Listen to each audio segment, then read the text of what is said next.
अगर आपको खांसी ने परेशान कर रखा है या गला बैठ गया है तो आज मैं बताऊंगा एकदम आसान देसी नुस्खे जो तुरंत राहत देंगे।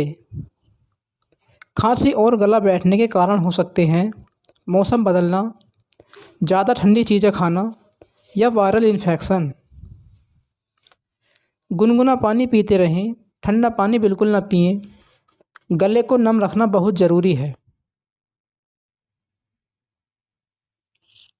शहद और अदरक का नुस्खा ले लें। 1 चम्मच शुद्ध शहद में कुछ बूंदें अदरक का रस मिलाकर दिन में 2 बार चाट लें। ये गले को आराम देगा और खांसी को भी कम करेगा। एक बड़े बर्तन में गर्म पानी डालें, उसमें थोड़ा सा अजवाइन या विक्स डालें और तौलिए से ढककर भाप ले सकते हैं। भाप लेने से गले की सूजन और जकड़न में आराम मिलेगा।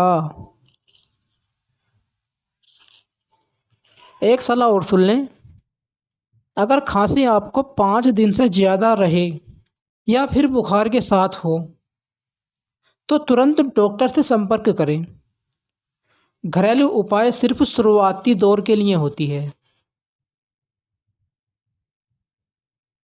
अगर आपको हमारा वीडियो देखने में अच्छा लग रहा हो तो हमारे वीडियो को लाइक और सब्सक्राइब से हमारा हौसला बढ़ाएं। धन्यवाद।